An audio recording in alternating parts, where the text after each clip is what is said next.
Shikues të nderuar, përshëndetje dhe mirë se vini në takimin e radhës në Dritë në Oqean. Është e premtja e radhës ku ne do të diskutojmë me të ftuarit e mbrëmjes sot me konkretisht për një temë e cila normalisht të tërheq vëmendjen e gjithë audiencës dhe që ka të bëjë me bazën e shoqërisë. Normalisht një shoqëri e shëndosh funksionon dhe i ka themelet e saj që nga funksionimi i një familje. Pra, individi i premtuar në shoqëri si i tillë me vlera duhet që të rrjedh normalisht prej një familje të shëndosh. Mbrëmja e sotme do të jetë në diskutim të kësaj teme me të ftuarit tan, kolegët e mi, Maku Pone, mi mbrëma dhe mirë se erdhët. Vangel Sako, mi mbrëma mirë se erdhët dhe Majlinda Rama. Mi mbrëma mirë se erdhët. Atëherë normalisht pa hyrje të gjata, sikurse edhe nga deklarata e të drejtave të njeriut, familja është bërthama një shoqëri e të denjë. Një konklud ose një mendim i parë, zoti Pone, nga ana juaj, sikurse thash, hallka e parë për një individ duhet të ketë një familje të shëndosh për të shkuar tek një shoqëri e shëndosh. Nëse gjërat do të funksiononin në normalitetin, në logjikën e brendshme, do të thoshim që ashtu siç është familja, ashtu është dhe shoqëria. Duhet të kishim një përputhje. Një familje e shëndosh në një shoqëri të shëndosh. Dhe drejt kësaj synon e gjithë edhe ka synuar pavarësisht nga hallkat e zhvillimit të shoqërisë njerëzore, por sidomos shoqëria e re, shoqëria demokratike, që erdhi mbas kaq peripetësisë shekullore, madje do thoshim edhe të përgjithshme, kanë nxjerr ligjet përkatshme që të përputhen pikërisht me këtë normalitet të gjërave. Domethënë, edhe për shoqërinë, edhe për familjen ka ligje të cilat ndërthuren i shërbejnë njëra tjetrës. Familja ndikon tek shoqëria dhe shoqëria ndikon tek familja. Një lidhje ndërsjellë. Një lidhje ndërsjellë. Por pastaj kuptohet se ligjet përfaqësojnë anën ideale, por në praktikën e ngjarjeve, të dukurive, të fenomeneve, sigurisht që nuk ndodh kështu, edhe do të kemi shkarje nga ligjshmëria, mbasi në vetvete edhe ligjet nuk janë të përsosura, po sa vinë e përsosen në bazë të kushteve që vinë me evoluimin e shoqërisë, por në një fazë të caktuar, nëse i zbatojmë kësaj ligjshmërie, do thotë që ne arrijmë që të kemi qoftë një familje të shëndosh, qoftë një shtet të shëndosh, por pa u futur në hollësirat për cilat besoj se ne do të trajtojmë më vonë. Në faktorë sociologjike, psikologjike etj. Zoti Sako. Tash po është kundërtën, është jashtë logjike. Kështu që po imi që përmes një familje të shëndosh kemi edhe një shoqëri të shëndosh, është e vërteta e jetës. Mi po mund doja të anashkaloja pak mendimin që dha profesor Maku, sepse nuk mendoj që vetëm ligjet e standardizojnë një familje të shëndosh për të kaluar pastaj në një shtet apo në një shoqëri të shëndosh. Unë mendoj se për forcimin e një familjerie në atë parë duhet një mirëkuptim njerëzor. Ndoshta më fal zoti Sako, mund të bëj një ndryrë. Ndoshta për fjalën ligj nuk e di zoti Pone, flasim më tepër në termin metaforik do thosh se sa ligji shëndosh.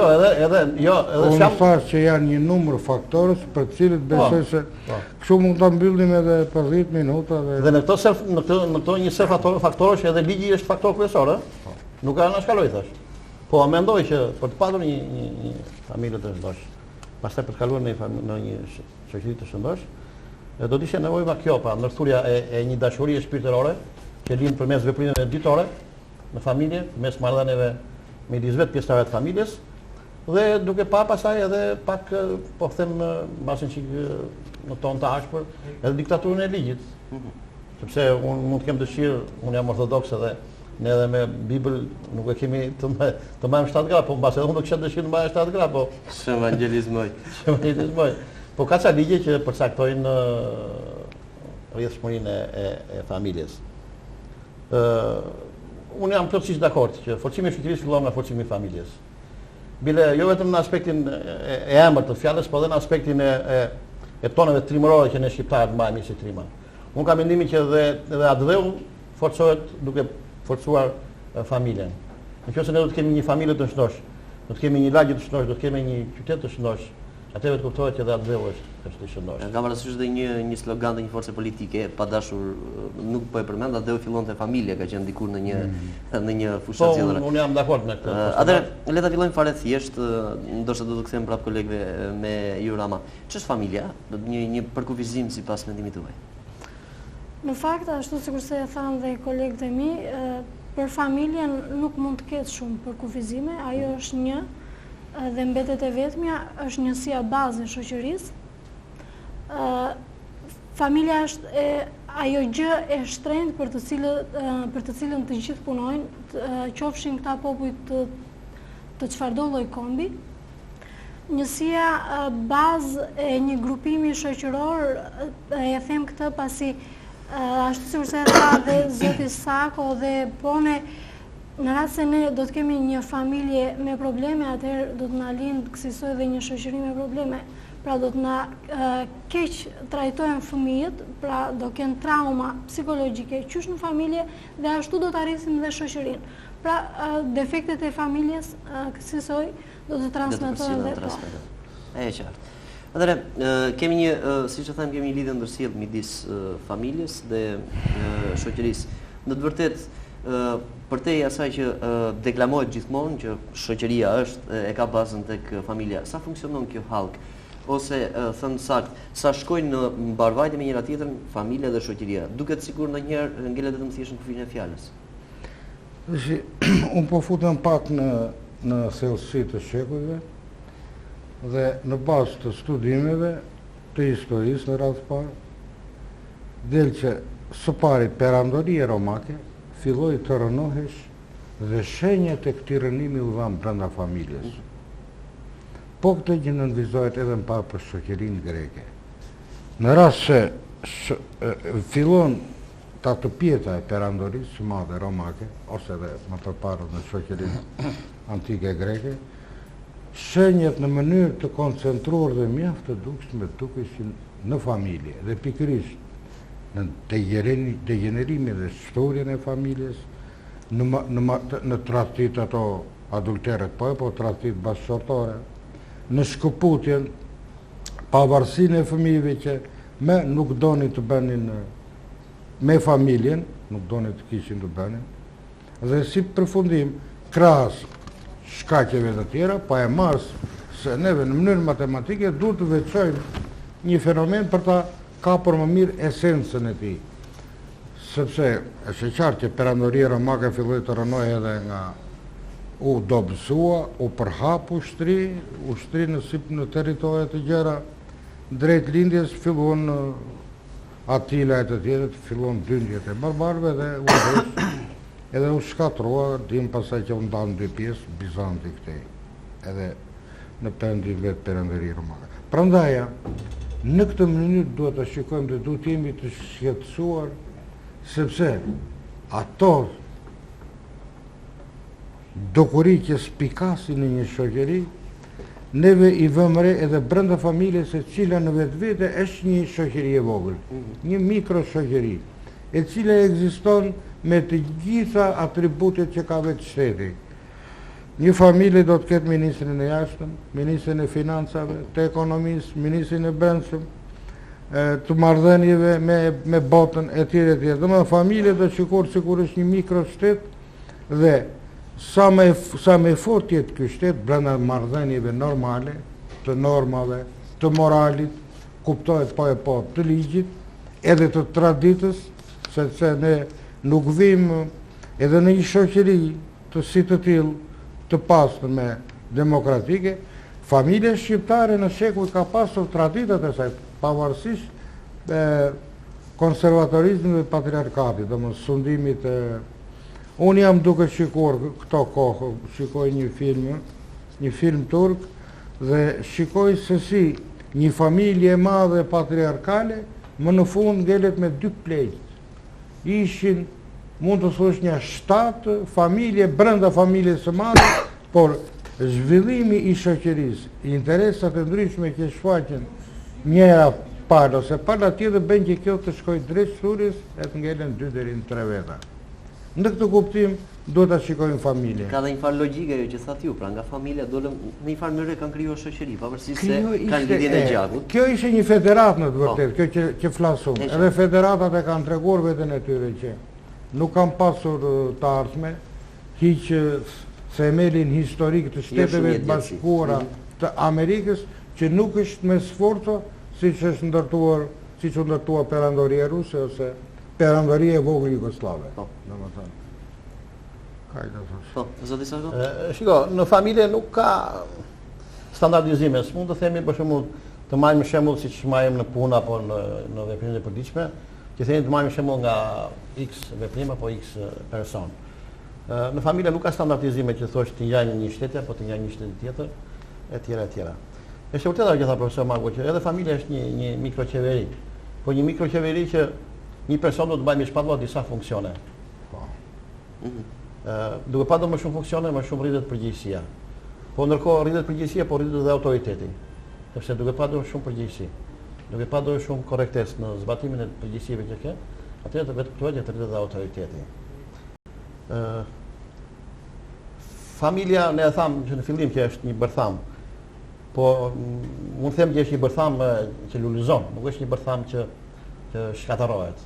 Është një bërtham që krijon lule të bukura, lule të mira. Të gjithë ftojnë për të krijuar lule të bukura. Mirë, po ka edhe ca probleme të tjera që ne do t'i përmendim besoj edhe në vazhdim, që jeta të përballë me shumë vështirësi, me shumë probleme, dhe në këto përballje funksionet që ke nuk i përballon dot. Ka dhe shmangje, ka dhe spostime. Ka dhe spostime pastaj që të çojnë edhe tek ajo që mori shumë profesor Magu, që ka dhe shpërbërje të familjes.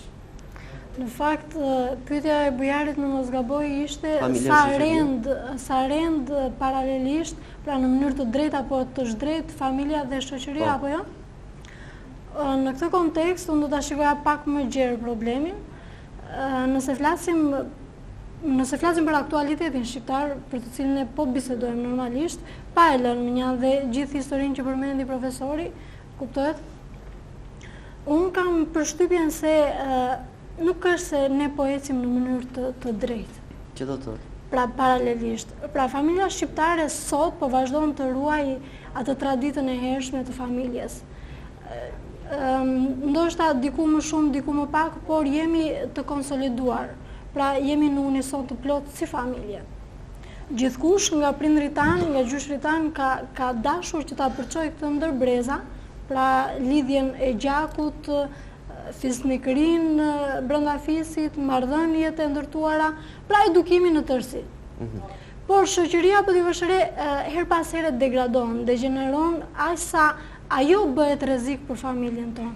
Pra vetë shoqëria ne na kushtëzon, na rrezikon fëmijët tanë, na rrezikon të ardhmen, sepse ndodh kjo që shpërndarja e popujve, hapja e kufive, na ka bërë tani gjëja më të emancipuar, por në fakt kjo hapja e territoreve sipas mendimit tim personal ka kthyer dhe këtë riskun e madh. Dhe ne më shumë se sa kurrë sot duhet konsolidojmë familjen. Pra duhet që ne brezi ynë të vazhdojmë të krijojmë këtë lloj raporte dhe t'ja lëmë stafetën fëmijëve tanë. Okej. Zoti Pone, në fakt Majlinda doli në një pikë të tillë që është shoqëria ajo që riskon familjen në një moment të caktuar të. Unë po jap ose që dikton më tepër. Po jap me shembullin e një Lanselmi, është një poet modern francez i ditëve tona, i cili ka fare shkurt thot: në qoftë se qenin e lëshon nga zinxhiri, qeni duke u ndjer i lirë, do të bjerë në rrotat e makinës. Nuk di si ta shpreh linin e tij, por do vetë futet në makinë, nga gëzimi i madh. Kështu që në një farë mënyre të nisemi dhe nga numri i divorceve, që në çdo është një pikë që do ta them, po vetë po të nisemi nga divorcet që kanë jashtë shifra alarmante në një shoqëri të hapur si që jemi ne, ku njeriu ka mundësi ta gjej veten. Në 3 ose 4, në qoftë se 3-4 martesa, një është e divorcuar, domethënë mundësohet 30 deri në 50%. Domethënë, do të thotë që familja mbështes zonja Rama, ka shumë probleme që lidhen pikërisht me shoqërinë. Se si reagon. Ne kemi, mund të thuash në bloqe të mëdha, mund të themi se kemi dy lloj familjesh. Ajo që përmendi kolegu Sako, si thuash edhe Majlinda Bash, familja tradicionale, por jo konservatore, të mos i ngatrojmë të dy gjëra. Familja tradicionale dhe familja e re. Familja tradicionale do të thotë që unë po mendoj atë që sa jam unë veti 6 vëllezër dhe motra. E se ndij një kënaqësi kur shikoj që në të 6 këto familje nuk kam parë deri tani në një lloj shmangje nga një familje si e tillë. Edhe po mira me fëmijë, po dalë filani. Domethënë shikoj që në një familje paksa të konsoliduar, ose për të mos i thënë e vjetër, shikoj që njerëzit janë më të kalitur, janë kanë koncepte më të qarta, kanë një psikologji më toksore, jo lakmuse them në kuptimin që në qoftë në tërësi tash i themi, edhe kjo është do ta pranojmë, që sa vjen dhe posundon ana materiale dhe jo shpirtërore, domethënë ana materiale në fazën e parë me të drejtë ka marrë prioritet, po jo neve çdo gjë ta synojmë te ana materiale, duke lënë prapa anën shpirtërore të jetës që ka është një mund të flasim si një temë më vete të temës shoqërore. Ana materiale e dim, do ham, do pim, do vishemi, do të plotësojmë çdo nevojë të familjes në kuptimin material, por vjen dhe ana shpirtërore e cila ka problemet e saj, sa ndonjëherë ato dalin dhe në plan të parë në njerëzit me një botë më të pasur shpirtërore, nuk duhet të fyej ata, sepse në qoftë se unë po të marr vetëm një shembull, në qoftë se filani ka një 10.000 lekë në xhep, dhe me këtë mund të marrin nga 2-3 birra, të marrin akullore etj. Libri për shembull Stambolli bën 10.000 lekë. Ble libri Stambollit të Orhan Pamukut. Mi po libri nuk është ana materiale, libri është ana shpirtërore. Në vazhdim të shembull, në vazhdim. Do të lutem për t'ju rikthyer edhe një herë pyetjes. Pavarësisht themeleve që ndoshat në një familje, duke sigur shoqëria e ndikon te familja, e të kurrë, e rrudh dhe pra është diktuese shoqëria tek familja. Kështu të paktën vazhdon në rrjedhën e logjikës së padyshim. Po, se do ta bëj sqarimin sipas mendimin tim. Po, jo, të gjej. Jo, në fakt natyrshëm duke thënë që shoqëria ne na rrezikon, do të na lind pyetja, po shoqërinë e bëjnë? Po. Dhe kam përshtypjen këtu konsistoj dhe mendimi juaj. Në fakt, jo të gjitha familjet, pa çka dëshirës, pra por posa asaj që ne duam, jo të gjitha familjet e kanë mundësinë ekonomike apo social shoqërore që të emancipojnë, të rrisin fëmijët, t'i edukojnë ata, t'i mirë edukojnë, t'i krijojnë gjitha kushtet që e tha profesori pak më parë. Duke qenë familjet të ndara në disa kategori dhe në shtresa të ndryshme të shoqërisë, ne arrim ose këto lloj familjesh arrin të mos e kryejnë funksionin e vet. Pra kryejnë vetëm njërin funksion, nëse do marrim funksionin e parë, riprodhimin biologjik të fëmijëve. Po. Dhe funksionin e dytë të rrisim qytetar të ndershëm apo individ qytetar për të ardhmen, këto lloj familjesh arrin të mbarojnë vetëm procesin e parë, funksionin e parë sipas mendimit tim. Pra thjesht sillin në jetë fëmijë, por nuk munden, jo se nuk duan. Nga pak ta fëmijë që vinë në jetë degradojnë për shkak të atyre që unë i përmenda pak më parë. Dhe kjo bëhet pjesë e rrezikshme e shoqërisë që infekton pastaj me kalimin e kohës të gjithë shoqërinë e shëndetshme. Po, zoti Sako? Unë do ta vazhdoj bisedën tek shembulli që mori profesor Marku për atë qenën që e shkëputë nga zinxhiri dhe nga gëzimi i risë shkoi tek rrotat e makinës. Kam një mendim personal, besoj, e kuptohet, që kjo liri, po them e pakufishme që po ka shpërthyer në Shqipëri, ka ndikuar një çik në forcimin e familjes. Jo ka ndikuar, po mendoj që ka ndikuar shumë. Edhe unë nuk jam patriarkal, siç tha profesore, nuk kam mendime që në shtëpi do të flasi burri, gruaja do të laj kemet e tjera. Po unë jam për një hop Këtë nuk e thua për vetëm thjesht për hir të anës mediatike. Absolutisht jo. Po unë mendoj që duhet të ketë sa etapa që duhet ndjekin njëra tjetrën. Nuk bet kaq kollaj në një Shqipëri ku ekzistonte një respekt i imponuar i Fasad, fals. Gjyshit. Duke sigur. Mbase nga ndonjëherë s'ka qenë edhe fasad, ka qenë edhe shpirtërore, i gjyshit ndaj nipit apo i nipit ndaj gjyshit. Tash ka ardhur një moment që prapa ajo dashuria ekziston, po më duket se dashuria po ekziston nga një krah. Ne të vjetrit, po e fuz veten edhe tek të vjetrit, po i duam më shumë të rinjt. Nëse janë të rinjt në atë luftën e brezave, në luftën e pashmaqshme të brezave. Kur të vjetërohen dhe ata do duan të rinjt. Po fillojnë të na largojnë pak. Nuk është puna se nuk po punojmë ne për ta forcuar këtë dashuri. Po kanë ardhur ca zhvillime të tjera teknike, teknologjike, moderne, etj që kanë filluar ta zbejnë pak atë dashuri që ne themi buron nga shpirti. Sepse në mes ka hyrë ajo që tham, ka hyrë malli, apo i dhe emër tjetër, ka hyrë baza materiale dhe ka filluar që të ketë një çik shkëputje. Kjo shkëputje ka filluar në familje, po kjo më shumë po ndikon në shoqëri. Dhe duke ndikuar në shumë shoqëri, shoqëria pastaj është ajo që ndikon tek familja, edhe unë shikoj me keqardhje një bastardim, nuk po marr thjesht vetëm shembull e divorceve, që janë shifra zyrtare. Edhe të kemi edhe shifra do t'i përmendim. Jo, po nuk po flas vetëm për shifra shifra zyrtare që jepen njoftim për të gjithë publikun. Flasë edhe nga ajo që konstatoj në lagje, në shkallë, në pallat, në shoqëri, edhe unë me dhimbje them, edhe unë kam shok që në moshën time po ndahen me nga bashkëshortja pasi kanë jetuar 20-25 vjet. Unë nuk them që me një grua të ngrysim jetën në kuptimin e keq të fjalës, por them që një dashuri e konsoliduar për 25 vjet është shumë e vështirë të plasaritet dhe të qahet. Mi po ka ardhur kjo kohë që edhe e duam. Nuk e hapur akoma adres Facebook, më duket. Zoti Bonet, në fakt ishte ai shembull që u dhat për qenin, por është edhe shembull i tjetër që Kanarina edhe po ti hapësh derën e kafazit dhe qëndron prapë se duket sigurisht e mbyllur. Tashti nuk e di mbase do të na dilte më vonë, po ose unë do të kaloj edhe një pikë, më fal. Flasim më fal, në kohën e kaluar kemi patur një familje më tepër patriarkale. Mos japim shembull të Hanko Hallës, të njohurat e Ali Aslanit, të kësaj poeme të njohur. Por sot duket sikur ka më tepër liri brenda familjes, por ndihet si më e riskuar në të vërtetë.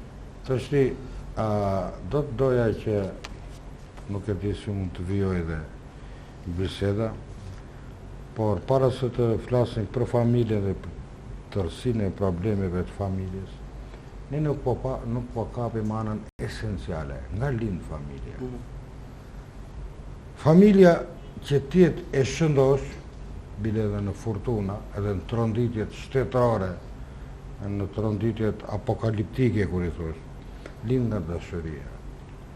Dhe më duket që këtu nuk ka koncepte. Profesor, do të bëj një korrigjim, profesor, edhe në formë shaka, po shaka gjynës e vërtetës, ky postulat ka qenë diku në kohën tonë që lindë nga dashuria. Tash i lind përmes stomakut, profesor. Ja, nuk është ashtu. Jo, as. Shiko, Vangel. Besoj se do të rezistoj edhe këtyre kohëve kjo shprehje. Ndoshta ata që kanë stomaku më plot, fillojnë edhe i drevojnë familjes. Mbas janë vopur mirë me të gjitha qenjat e pjekur, e verës, e birat, e Turqi shkojnë, në Spanje, këtu. Do të kaloj në provë se s'bën familja nëpërmjet dashurisë. Barku plot s'këtsen dot.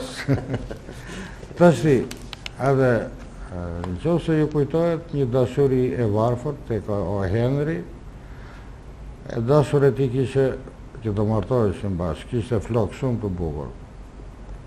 Edhe ky shet një kravat që kishte gjën më të çmuar, edhe i blen asaj një kreher. Kur vetë i jep kreherin, ai kishe qefur flokët që nuk kishte nevojë për kreher. Këta i bën dhurata njëri tjetrit duke shitur gjën më të çmuar, të anës materiale të vogël fare. Tash ka dy gjëra. Është dashuria që ndërton familjen, po është edhe ana e kundërt, qëllimi për të ndërtuar familje për të gjetur një grua në bazë të interesave, edhe nuk futet fare dashuria. Nuk e di sa mund të futet pamja, që tjetë e këndshme, simpatike, bukur e tjere. Vajzë dhe simpatik djali. Por është gjithmonë ajo dashuria e ngritur në përjetësi nga Shakespeare tek Romeo e Julieta. Nëse e cila i çoi drejt fundit tragjik. Nëse nuk ekziston dashuria e mirë fill, e cila do qoftë edhe kur vihet në provën më të vështirë, edhe materiale bile, ajo ekziston si e tillë. Pra ne nuk flasim për familje të ndërtuar me bazën e dashurisë së mirë fill, të vërtet, dashurisë që bazohet me ndjenjen edhe me mirë kuptimin, me mendimet e njëri tjetrit, edhe për familjen e cila unë mbarova profesor, thonë të ashtit, në mbarova mësuse, do të marrë mësuse, unë s'mu të marrë, do kërkosh pra, do fillosh që të bësh projektet e tua në bazë disa pikave, e parat këte, këto të qojnë gjithmonë drejt një bashkëshortit, drejt pikës tjetës. Aja djali, beja vajzat, bashkohet aja me ben. Por, sa vjen, edhe unë ndjek atë emisionin Histori dashurie, dhe shumë pak flasin për atë që quhet dashuri. Po në pas, po në fakt, ata donin të kërkonin njeri tjetrin të i përshtatë që njeri tjetrin për të krijuar familje. Po e grupi tjetër, ekziston qenka, mos na qenka, prap kaluat e kalia Shlani, një atë divilmes, do më thënë, që është interesi, ato metodat e vetëruara paksa të mykura do t'i quajë të kohës kaluar, si shbëshin dhe me bazë interesin, pa bazanjohje. Shiko, me që jemi të kjo pikë, pavarësisht se kemi familje. Ajo, apo është e minimizuar? Shiko, nuk është e minimizuar, por njohja, do më thënë, unë do të njohë ty me një vajzë shumë interesante. Mendoj unë, edhe të njohë. Edhe ju vazhdoni e pasaj themi ne u dashuruam. Ose kur i shikon befos të martuar.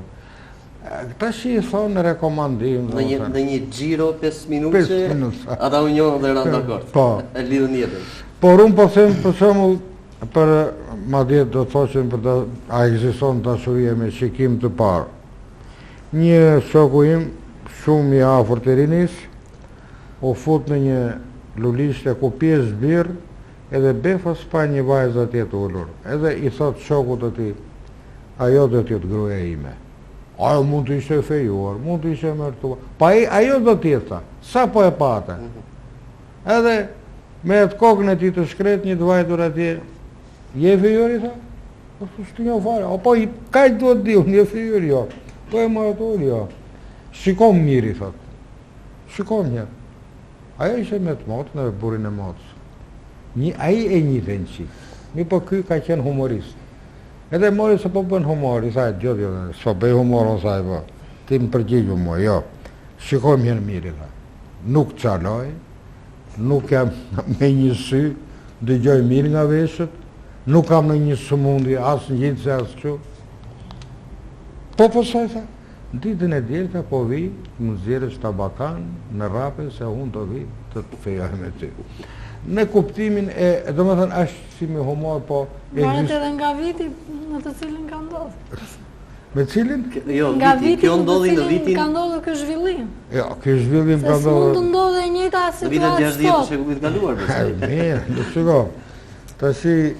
aji tashi nuk është në djali ri, edhe në këtë moshë ai nuk mund ta bënte këtë, po në atë moshë, në mënyrë prej çapkeni shkonte, sepse jo, folëm në nocionin kohë, domethënë kur ka ndodhur, nuk në kohë, në vitet 60 të vitit kaluar, të shekullit kaluar, fal. Në fund në vitet 60-70, domethënë ka ndryshuar disi mendësia, ka ndryshuar, por ama nëse ti shkon në rrugë tash, edhe kalon një vajzë ose një grua, ca thonë simpatike, ca e pashme, ca e bukur, ka një rezatim bukuria, dhe nuk është se ti nuk do të vlerësosh në gjithat e platformën të në martesore, ku futen ka këto e këto. Në rast parë futet tradita dhe familja, futet morali, futet kultura, futet, si të themon, gjendja shoqërore e të tjera, Tash ne mos kemi drejtë, futet edhe pasuria. Domethënë, unë kam dëgjuar Gjinimi i gomave të makinës. Shiko, jeta në fakt na ka sill me qindra dhe miliona, me qindra po them, qindra janë pak, po.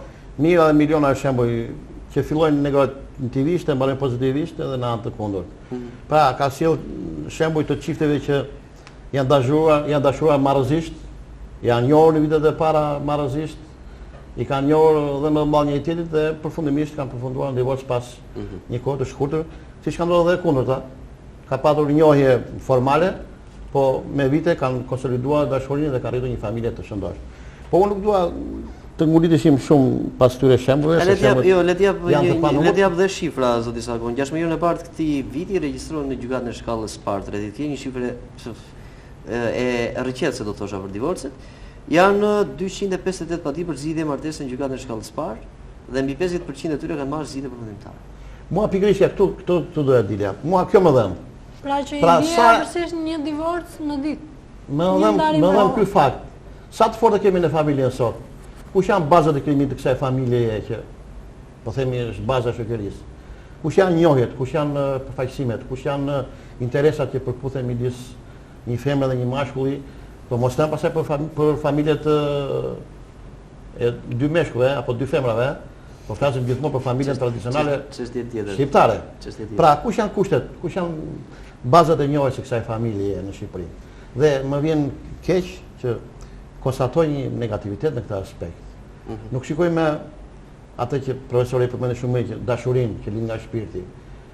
Qoftë edhe me një shikim të parë, një dashuri që lind në bankat e shkollës, në auditore, një dashuri që shiko, nuk e di, mbase jam pak i vjetër në koncepte, po çdo gjë ka moshën e vet edhe një lule ka moshën e vet të mbjelljes, të rritjes, të lulëzimit, edhe të fishkjes. Mendoj që edhe njerëzimi kështu është natyra nga Perëndia, nga Zoti. Ka moshën e rritjes, ka moshën e dashurisë. Mi po konstatoj një fakt që më dhem që nga ndonjëherë çupat, po flas çupat me që janë vetë mashkull, piqen para kohe ose duket vetë se janë pikur para kohe. Dhe ka shembuj të shumtë për institucionet e Vlorës që merren me këto probleme. Dalin shifra rënqese si thua ti për divorcet, po unë flas për shifra rënqese që vajzat pohojnë që në moshën e 10-12 vjeçare njohin të dashurin e parë. Gjë që mua më duket pak jashtë normale sepse në këtë moshë një vajzë duhet të ketë një prokopim më të madh për jetën, për zhvillimin, për hapësirën e jetës. Po dalim tek roli i shoqërisë dhe i familjes. Dhe unë pas këtij konstatimi, pas këtij fakti, ndjej që mbas këtij fakti është një familje që po them po shkon drejt shkatërimit. Ne themi do shkojmë te bota, shkojmë te Europa. Po unë kam qenë në një vend të Europës që është një nga 3 vendet më të zhvilluara të Europës në aspektin ekonomik. Kam qenë në Belgjik. Po në Belgjik familja ishte, nuk e di, por një njohje që pata shumë njohje atje, dhe dile shumë miqëlinjye në aspektin e marrëdhënieve familjare. Po një njohje tepër familjare që kisha, në një familje që më duket është familja shumë e konsoliduar, si familje shqiptare, dhe krijua një respekt të madh. Në një moment konstatova që ajo zonja e kishte burrin e tretë, nëse ai kishte gruan e dytë. Pra, një familje që mua më dhimbte. Ka qenë familje të rënditur. Që mua më dhimbte. Unë mbase e them nga provë personale, se nuk e di se si mund më ndodhi nesër mua të sillem me gruan e dytë apo i me shoqe me burrin e tretë. Po, mendoj që sot do hapin e parë që mendoj që kjo duhet na dhemi më shumë. Pa ç'po bëjmë ne për forcimin e familjes? Ç'po bëjmë ne për forcimin tek brezi i ri, që është ardhmja e familjes, dhe ardhmja ta marrë bisedën, që është ardhmja e familjes dhe ardhmja e shoqërisë, për të krijuar ca ndjenja shpirtërore, ca gjëra që të lindin në vetiu. Ne nuk po flasim me gjuhën e marksizmit-leninizmit apo gjuhën e një partie tjetër. Po flas edhe me parimet bazë të fesë për shembull që do na udhëheqin në jetë. Që ka lindur nga vetë zhvillimi i shoqërisë. Kjo më dhe në fakt. I kemi lënë pas, Rama, i kemi lënë pas ato kornizat e ngurta, atë patriarkalizëm që kemi thënë dikur dhe bashkë me evolucionin e kohës, duket se edhe familja është futur në tjerë vinar. Por ky numër alarmant apo kjo shifër që ne kemi deklaruar vetëm për Fierin, të bën që të ndodhesh pak ngushtë. Atëherë cilat janë këto shkaqe që çojnë në ndarjen e këtyre familjeve, qofshin të brishta, rishtas, të reja, Qofshin edhe me vite 20, 30 apo dhe ka ndodhur pra divorce që kanë pasur dhe shumë vite bashkë. Po, më fal, një sekond. Po.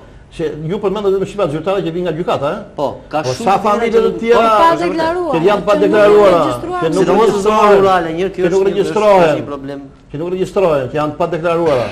Që nuk ndryshojmë emrin dhe duket normale ndarja nesër. Në fakt, duke ju referuar kësaj shifre që ju thatë, duke qenë se e kam njohur problemin dhe nga afër, kam parë dhe më vjen keq që janë familje ose çifte mbi 30-40 vjeçar që kërkojnë divorc sot në gjykatë dhe kjo është më e trishtueshme. E drejtë. Pra, këtij çifti me një martesë 40 vjeçare janë bërë dhe nipri tani. Dhe çfarë shembulli mund t'jap ai tek nipi i vet?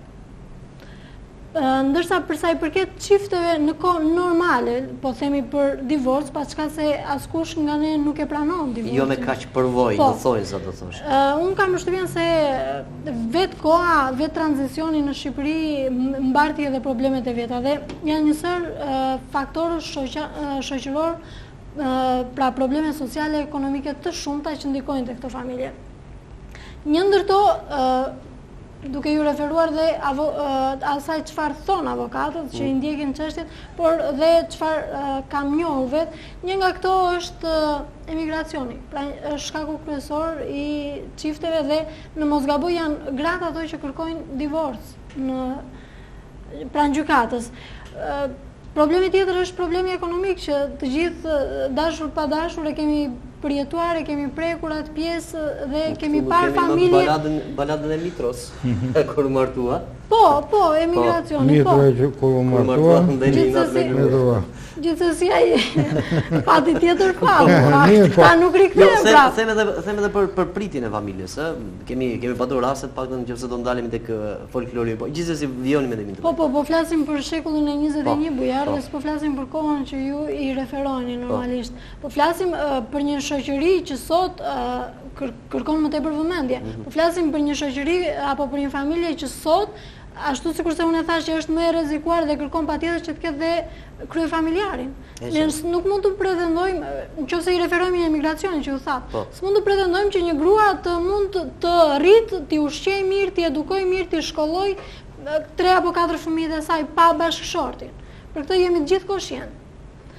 Unë personalisht nuk do falja pjesën e tradhtisë, sepse nga sa kam dëgjuar shumë raste apo kërkesa për divorc, pikërisht xhelozia, tradhtia dhe kjo për mua, këto janë probleme të stisura dhe të iniciuara nga vetë partnerët. Pra, problemet që ndrojnë tek ata dhe këto janë të pajustifikueshme. Po asaj pjesën tjetër, nëse ne flasim për një familje që pëson trauma që ne e tham pak më parë, apo një familje ku nuk gjendet mirë kuptimi, janë justifikueshme kulturor, është edhe niveli kulturor ka. Jo, për këtë do ndaja mendim tjetër nivelin kulturor, sepse po ti vësh re në zonat rurale nëse bashkëshortët kërkojnë divorc sepse nuk kanë ekonominë e duhur, në zonat urbane ndahen sepse janë të shkolluar dhe për këtë më vjen keq. Pra nuk ndaj të njëjtin mendim me ju që thatë dhe arsimimi, absolutisht jo. Emancipimin ne e kemi përjetuar keq normalisht, e kemi keq interpretuar dhe tek vetja dhe kjo na sjell dhe probleme të shumta në familje. Ka shumë rreziqe, ka shumë divorce zoti Bona. Unë mendoj që nëse folëm për dashurinë pak më parë, do të flasim për provën e dashurisë të dytën, edhe prova është shumë e vështirë, mbasi pikërisht vijnë pak në 10-12 rreziqe. Por, mbi të gjitha unë vë çështjen e karakterit. Nëse do të bëni një paralele, ne jemi për shembull një grup shokësh e miq dhe befas fillojmë edhe të huajzohemi. Mbas një vitesh të tëra takohemi e shikojmë të transformuar, edhe habitimi. Ky ka qenë. Domethënë, ashtu siç është familja, ashtu është edhe miqësia dhe shoqëria në provë. Sepse përputhje, sa ka përputhje interesës dhe në sa përputhet karakteri. Që të arrish një shok, ta bësh mik, duhet të kesh interesa shumë të afërta, të cilat duhet kalojnë përmes një prove dhe neve harrojmë që në familje kemi dy karaktere të ndryshme, burrin dhe gruan. Dhe këto karaktere në shumë pika bashkohen, po në një pikë ose në dy pika që janë mjaft të nxehta nuk bashkohen. Nuk përputhen absolutisht në mënyrën se si sillet, në mënyrën se si vishet, në mënyrën se si del nga shtëpia, nuk përputhen në mënyrën se si mendon, nuk përputhen në shijet që ka, të cilat edhe evoluojnë, ndryshojnë me kalimin e kohës. Pra, të mos harrojmë se kemi A dhe B që kanë bërcen familjen. A-ja dhe B nuk janë të barabartë. Bile edhe motra me motrë nuk njajnë, edhe vllai me vllain nuk njajnë. Janë karaktere të ndryshme. Janë patogene, po karaktere të ndryshojnë. Ashtu, tiparet, si thush, karakteri i mirë i njerës, i njerit të vlla ose i njerës motër, pasqyrohet në mënyrën e kundërt të tjetra. Do më thënë, neve të flasim një për çështje karakteres. Pasaj do të vinë pasaj dhe bota materiale. Problemi e emigracionit, po emigracionit ka të bëjë me karakterin, do më të qoftë edhe të fusim edhe të adulterin, tradhtim bashkëshortore. Krimbi dyshimit, i xhelozisë. Xhelozisë, cila pasaj fillon e transformohet aty na kalon edhe ne kemi krime nga më të rënda, do më thënë, ne s'po flasim për kriminalitetin që na vjen brenda. Krimbi në fakt. Krimbi na bren edhe na çon në krim. Diçka më habit duke vijuar idenë tuaj. Pse nuk ka ndodhur këto përpara viteve 90? Pra pse nuk ka qenë ky fenomen kaq i infektuar? Shiko, diktatura në anën e jashtme bën sikur i forcon gjërat. Edhe janë në diktatin e ligjit, në ç'kuptim. Atëre të diskreditonin, përdorin forma të turpshme masive. Do më thënë, frontin e lagjet do të merresh me familjen, është ndërhyrja e shoqërisë apo e shtetit në mënyrë të dhunshme brenda familjes. Edhe nëse familje kishte një mosmarrëveshje burrë e grua, do dërgohesh kasneci, i cili do luante rolin e bamirësit, ai do t'i pajtonte gjaqet e ku diun. Nuk është atëre ruhesh fasada. Edhe nëse ndodhin këto gjëra, siç u përmend nga ju, që ka 30 e 40 vjet familja, duhet ishte e konsoliduar, kjo familje është mbajtur me paterica dhe nuk ka pasur lidhje të fortë në morale. Ka pasur probleme gjatë gjithë kohës. Ka pasur probleme të cilat ka marrë. Ato kanë Një qenë të krisura. pjesë i kanë probleme dhe qëndrojnë dhe për hatër të fëmijëve. Shiko, për hatër të fëmijëve, për hatër të opinionit, për hatër e si thush, fisit, familjes tënde, shumë gjëra bëjnë, domethënë mbyllin syt. Kështu që ne duhet të shikojmë në sy këto gjëra. Punën e ka edhe një problem tjetër që duhet të analizoja bile. Ka shumë ndërhyrje nga nenat dhe babat, po si mos nga mamat në familjen e çifte të reja. Ata janë në hallet e tyre, pëlqehen, u dalin probleme, po do vetë ta bëj ligjin dhe të japin këshillat mamaja ose babaja. Atëre po largohet nga familja tradicionale. Atëre po futemi. Po largohet nga familja tradicionale. Po në një mënyrë të re shumë të çuditshme ka ndërhyrje në jetën Si agolli, grua për t'i uzura me lek dukagjinin. Dukagjinin, po. E qartë. Se fakt po janë zore. Vazhdo. Shiko, ta kuptojmë drejt. Po. Nuk është se na njëherë bën edhe në emër të një mirakull të tepruar. Po harrojnë këto nëna që dikur ka qenë vetë reja, edhe nuk u pëlqen që ti ndryhin punë të tjera. Tash ti nuk do ta marrësh si manare pelitari vajzën tënde, edhe duhet Kjo është për plasje breza, normal. Për plasje breza, deri këtu. Po të ndërhysh në problemet e brendshme, është njësi familja. Është njësi, si shtam në çfarë, është një shtet i vogël me vete.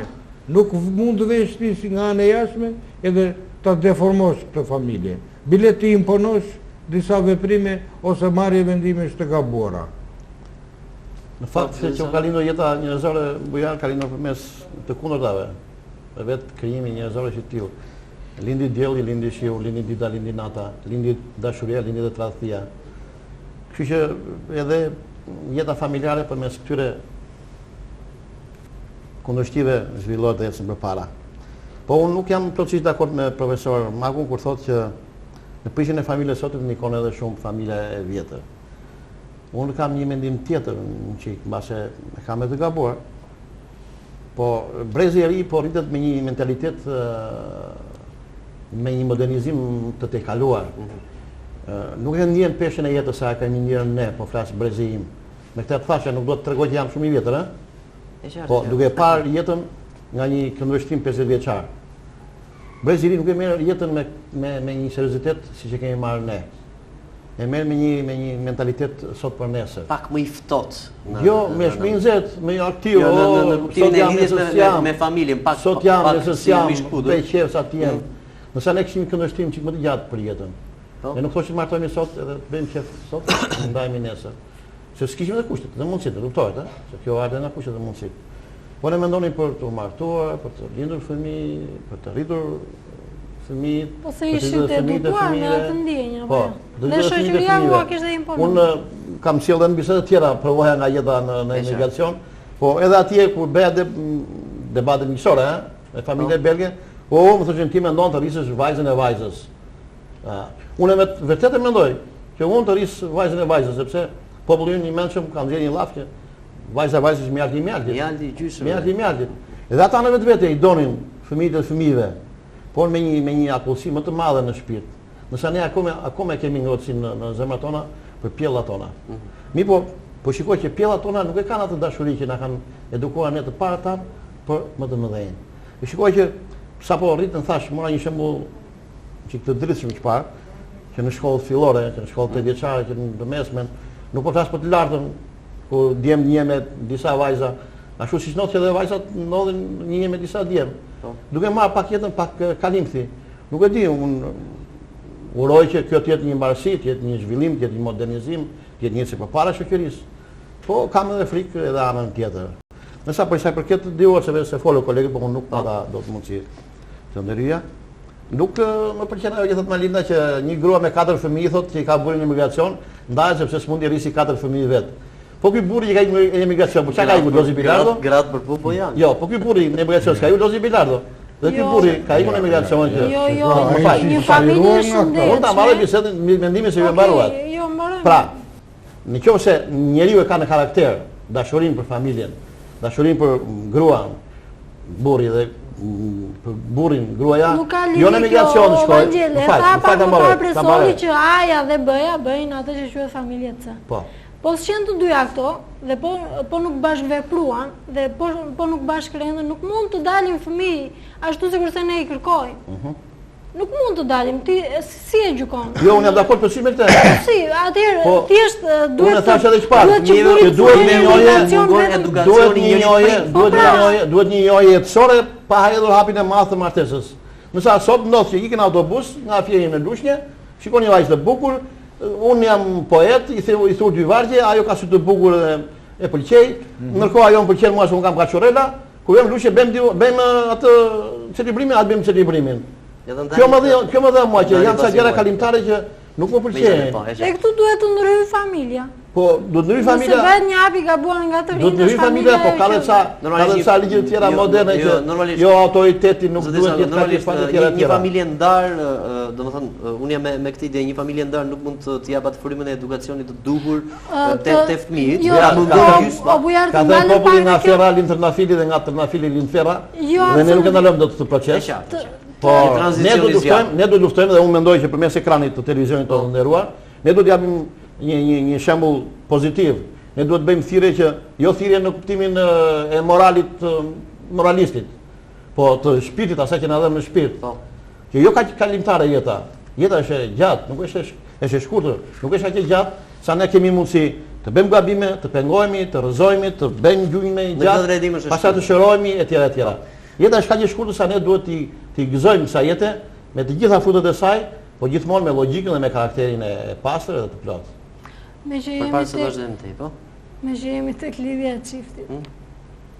Nëse sot flasim për familje të cilat vuajnë me fëmijët e tyre, sepse kanë fëmijë me probleme, ashtu sikurse e tha në formën e humorit Vangjeli pak më parë që ka fëmijë që kanë prirje të ndryshme seksuale, ashtu sikurse e tha, të mos e përsërisim. Po kemi dhe fëmijë të cilët rendin pas drogës, duke menduar që do gjejnë lumturinë aty. Kemi dhe fëmijë të cilët rendin pas veseve të rrugës. Kemi dhe fëmijë me probleme, kemi vrasje, kemi vetvrasje, kemi krim brenda familjes. Pra, ne sot kemi një familje me shumë probleme. Duket që kam të radhës. Okej, gjithsesi ta mbaroj idenë. Pra kemi familje sot me shumë probleme dhe për mendimin tim ky është kyçi. Pra nëse një familje vazhdon të ketë probleme ndër vite, do thotë që nuk ka funksionuar lidhja mes çiftit. Dhe ndodhin ato divorcet që tha profesori pak më parë që E qartë. Po base edhe pisha ka bëja. Base I kemi bërë bashkë pyetjen në shtëpi dhe kanë gadoruar edhe Majlinda, prandaj ta zeroj atë pyetje. Të siguroj që nuk ka pjesë dhe kjo. Atëre, divorci është pjesa më e vogël ose e keqja më e vogël nëse do të shpreheshim si zot. Sepse shohim që krimi në familje, unë e përmenda pak parë, po e kisha krimbi, atëherë jo. Krimi në familje është akomoduar me shifra alarmante. Burri vret gruan, gruaja burrin, fëmijët vrasin prindit e tyre apo anasjellës së kështu me radhë. Ku po shkon familja? Për të dalë aty, unë do të bëj një para prit vogël. Ne harrojmë, e hapëm mjaft bukur me shoqërinë. Në shoqëri ekziston arti, kultura, letërsia, sportet. Do më thënë, në qoftë se këto nuk merren, se këto bëhen për të mbushur njerëzit në anën emocionale, për të edukuar ndjenjën estetike të së bukurës. Dhe unë thash, kur kisha parasysh që nëse po pse familjet e kambura dhe të pasura nuk ndahen, pse në Itali, në Francë, në Shtetet e Bashkuara, në Kanada, Anglisë, mos ndahen se emigracioni apo nga që nuk u dalin parat. Përkundërzi, ndoshta nga parat e tepërta lihen me janë disa probleme që kanë të bëjnë me edukimin e së bukurës tek njeriu. Të lexosh një libër të dish që ka gjëra dhe të tjera që nuk I mendon fare. Edhe unë jo më kote thash që parë, që nëse kemi një 10.000 lekë, hajde marrim nga një oran soda, marrim nga një Red Bull sa I thonë edhe në gjë tjetër, edhe I ku 10.000 lekë. E të marrësh të lexosh për shembull zonjën Bovary, që ka 1 shekull e gjysmë që trondit zëmrat e njerëzve, zëmrat e grave dhe të burrave, të vajzave dhe djemve të rinj, domethënë. Se si duhet kuptuar dashuria. Po them, libri lihet në janë. Në ato koncertet që na bër bajate, që po vjen qytet me qytet, janë po ato, edhe gjithë këngëtarët, ja kam thënë dikujt, shikoj të një numër të madh këngëtarësh grek, asnjëri nuk këndon duke qeshur. Më thoni një këngëtar shqiptar që këndon pa qeshur. Po ne jemi të lumtur. Lumtur fare, edhe këngëtari na e pohon me të madhet. Bilede kur duhet të jetë këngë brenge dhe malli, do qeshin e lifara, se s'bën, se më kujtuar. Profesor, ne shqiptarët besoj se jemi populli I vetëm në botë. Nuk e di, nuk e njoh ndonjë se në gjithë botën, që këndojnë në dasma, kërcejmë në dasma me këngën e Ali Pash Tepelinës që koka I rrin në Stamboll dhe trupi I rrin në Jamin. Pra me një ndarje më dysh të një personi historik shqiptar, ne hedhim valle këndojmë në dasma. Shiko, mbrëm këndonte Kastriotusha me Zenin, Shkëlzenin. Lule ndor, unë kur e pata, Kimeti që ka pak ditë. Kjo këngë nuk është për të qeshur, o të qeshur që bënin ata. Mor ti ke humur njeriu më të dashur, lulen, nuk e ke pas ditë Kimetin. Ti ke humur, ti ke një dhimbje, ke një dramë. Unë për këtë po them, që të duhet edhe kënga duhet ditë. Ka dhe rajën në dorët e mikrofonit. Ai tha I bën këtu, lulen e duke qeshur, më në maf, ti duhet qash jo të qeshur. Domethënë të edukojmë dhe përmjet këngës. Dhe me pak fjalë rikthehemi sërish domethënë tek krimi tek kjo. Që duhet që brezi I ri të rritet me art. Të rritet me kulturë sepse ajo e heq dhe vëmendjen në rast se një familje apo një individ shoqërohet me probleme sociale-ekonomike të ndryshme, të qenurit afër artit, afër kulturës, afër letërsisë që e tha profesori pak më parë, do t'i asimilonte këto lloj problemesh.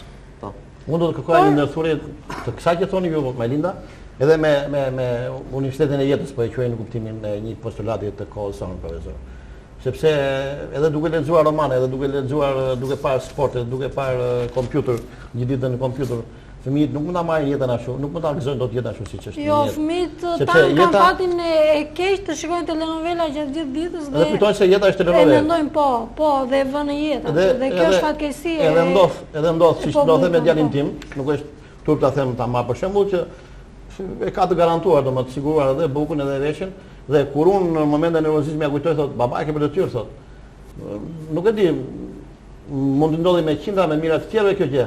Mi po, në vetë duhet i bëjmë edhe një pyetje që pse ndodh kjo? Jo, në fakt edhe vetë ju, domethënë ti Evangel, po drejtojmë kështu, e ndjen që kjo është detyrë. Po padyshim, ai është pilla ime. Dhe unë kur kam bërë atë kam marrë përfshirë këtë përgjegjësi.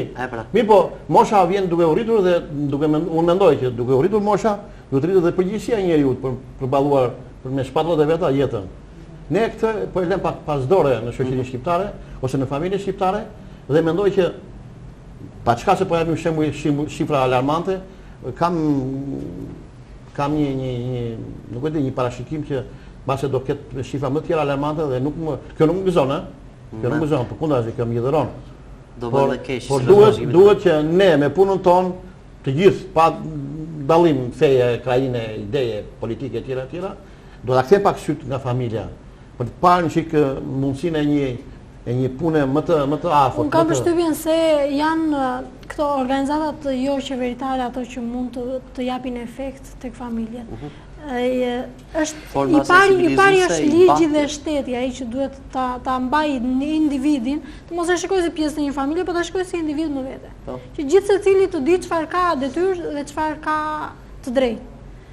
Në çastin që vepron ligji, gjithse kush i hedh syt dhe pas dhe në të ardhmen çfarë do të bëj.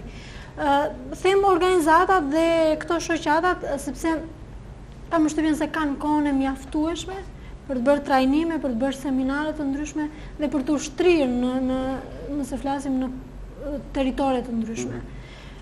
Ndërsa përsa i përket këto efekteve të kohës, të viteve, këto do kalojnë, nuk duam apo s'duam ne fëmijët tanë do rriten ashtu sikurse bashkë moshatarët e tyre në vende të ndryshme. Këtë e shikoj çik të errët, këtë pjesë, këtë pikë. Ndërsa pjesën tjetër pra të asaj që mund të bëjë shoqëria dhe media ka një rol shumë ashtu si vendimtar ka përshtypjen sepse po t'i hedhim një sy të gjitha mediave të shkruara dhe vizive janë raste të rralla ato që merren me familjen, çfarë është familja dhe si ta mbrojnë. Vetëm publikojnë shifra këtë domethënë që bëjnë edhe themi vetëm ka divorce janë. Përdej asaj ju themi ligjeve të shtetit, unë mendoj se një familje duhet të ketë ato ligje të bashkëruara mbi të cilat duhet të mbështeten, nuk e di se si. Po vazhdoj këtë kuela më linda. Përse to kanë organizatave jo fitim prurse. Bëjmë punë në blok. Punë në blok, e ti që do thot? Kesh bërë një projekt, të zbatosh projekti dhe kush e di se sa firo. Bo të bëhet se me 7 vit po të bëhet projekti. Marim plaskat dhe ikim. Nuk është kjo, do më thënë, edhe libri 2 që përmenda që parë Zonja Bovarit Flobejt, është romani i madh Edukimi i ndjenjave. Edhe këtu do të dalë tek roli i madh i medias, sidomos medias elektronike, televizionit, sepse gazeta të ngopë me si thush, artikull stereotip, o vrak dhe ke një informacion të bezdisur, të mesur, të krimit, kronikës së zezë. Ai sa në njerë, nuk e di se kush është kuriozitet për të, por kjo është ana me letë për të bërë. U vrak ky dhe kjo mori spatën, kjo mori thikin, kjo kështu. Përse? Për të tremu njerëzit, apo kush do t'i thot mos, o njerëz, ktheni syt nga dashuria, nga morali dhe mos vrisni njeri tjetrin. Ky lajmi i zi, kjo kronikë e zezë, nuk ta thot këtë. Pikërisht mediat elektronike, dhe më thënë, ndoshta dhe kjo që bëjmë ne është në të mirë të familjes, dhe më thënë, për të dhënë mendimet edhe eksperiencën tonë të jetës edhe të dijeve se si duhet trajtuar familja, që të mos kaloj pasaj ku thamë nevojar të divorci, dhe më thënë, sepse një fjargoje themi ne divorci, po ku vjen fëmijët, ne dirë të që ka... Betën viktima të përhershme. Më lejën të ndajmë disa mesazhe që na dërgojnë televizionistë tanë, si gjithmonë numrin që ne kemi anoncuar. Familja shqiptare duhet jetë e shëndosh ashtu siç ka qenë tradicionalisht nga i numër me 252 në fund, por rrezikohet nga një sër faktorësh të ndryshëm. Një tjetër mesazh që na vjen në numrin ton, normalisht është edhe tradita dhe ajo që përcillet përmes të parëve nga njëri brez te tjetri. Në qoftë se kjo punë do bëhet hap pas hapi, atëherë nuk ka pse të rrezikohet familja. Një tjetër mesazh, familja shqiptare rrezikohet më tepër nga individët e shoqërisë, pavarësisht se mund të kesh një familje të shëndosh, shoqëria mund të jap një tjetër drejtim individit. Normalisht janë shumë mesazhe, unë do t'i falenderoj gjithë ata që kanë shkruar në numrin tonë, por për ta mbyllur do doja një apel në lidhje me apel për të pasur një familje të shëndosh dhe normalisht për të pasur dhe themelet e një shoqërie të shëndosh. Shkurtimisht normalisht. Atëherë unë të parën po marr ato që quhet super detyra. Po. Ai që vendos të vë kuror, përse martohet? Ai djalë dhe ajo vajzë. Vetëm për të siguruar trashëgiminë e fisit. Kjo është më e pakta, kjo është më e natyrshme dhe kjo është për të gjitha gjallësat. Domethënë, ke një mbi detyrë në jetën tënde. Dhe kjo domethënë familje që e re që do krijosh ti, në asnjë mënyrë të mos e kundërvihet një ideali, një qëllimi që ti ke në jetë. Dhe këtë që të realizosh do ta kërkosh tek beja. Ti që aja burri, djali do ta kërkosh tek nusja, te beja, për të vajtur të cetë kjo familje. Domethënë, një familje po flasë për njerëz, domethënë të fuqishëm edhe nga ana e ndjenjave, nga ana e emocioneve, që kanë vërtet një qëllim të jenë dikush në jetë, dhe jo për të siguruar trashëgiminë e fisit. Atëherë duhet të jesh të thellohesh, të mendohesh përpara se ta gjesh atë personin, se në qoftë se ti mendon se ne e tham pasaj si një rast që thosh për të më shumë për të qeshur me shikimin e parë. Jo shikimi i parë, po ta zbirosh tjetrin. Dhe faza e njohjes ka vërtet shumë rëndësi dhe nuk do marrë në mënyrë qesharake. Ne po bashkëjetojmë 3 ose 4 vjet, 5 vjet, fëmijë nuk po bën dhe jemi në provën e njohjes.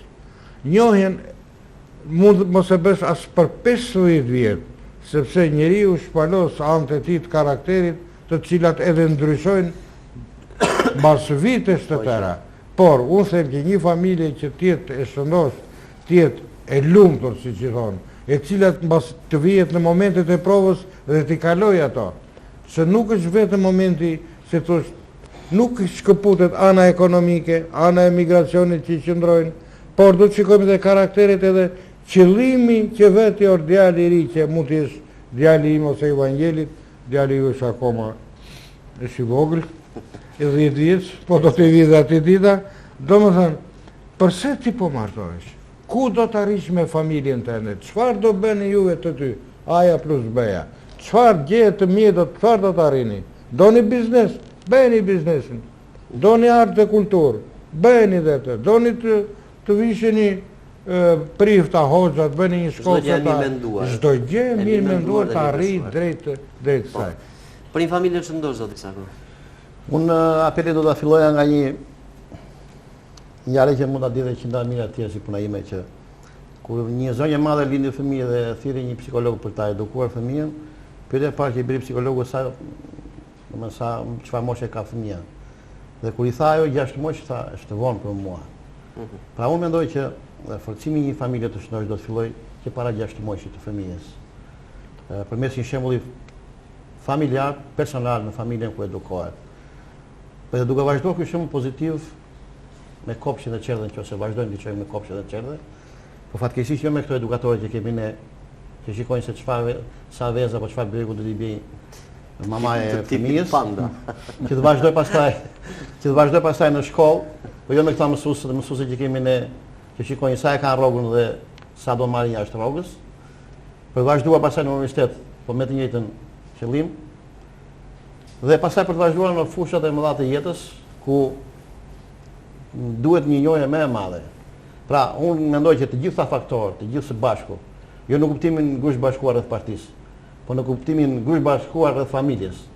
Gjithë këta faktorë, duke bërë secili detyrën e vet, duke qenë secili në llogarin e vet, duke dhënë secili shembullin e vet, atëherë ne do arrijmë të kemi një familje të shëndoshme. Punë e lodhshme, iterative dhe pandërprer për pasur një familje të konsoliduar. E lodhshme, e bezdiqshme, por është edhe përballueshme, mendoj unë.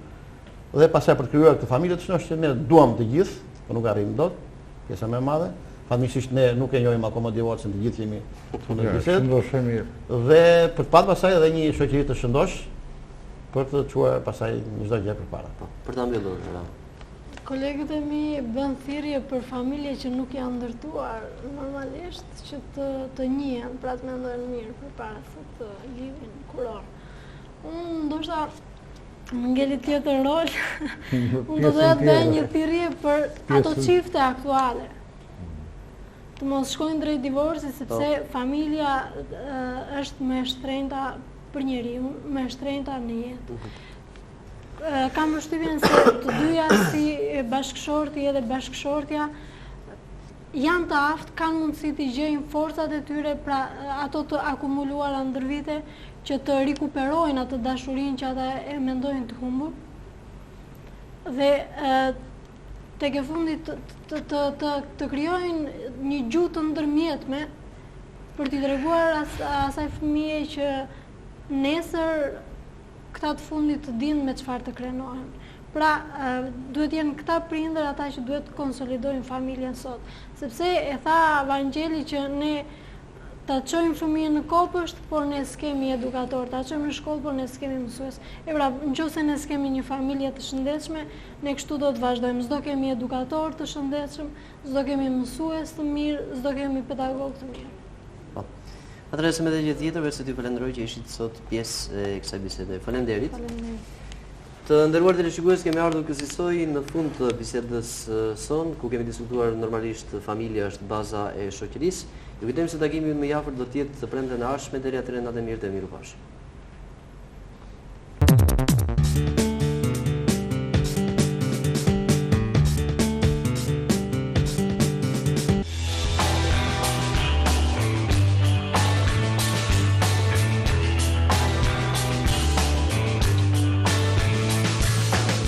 Tek Isomat, ne kemi vendosur të gjithë pasionin deri në perfekcion. Çdo produkt e ndërtojmë bazuar në kërkimet shkencore laboratorike me devotshmëri për kualitetin, deri në çdo imtësi dhe detaj. Materiale hidroizoluese për bodrume dhe rezervuare, taraca, mure, fuga dhe çati. Aditiv vetroni dhe llaçi, kol dhe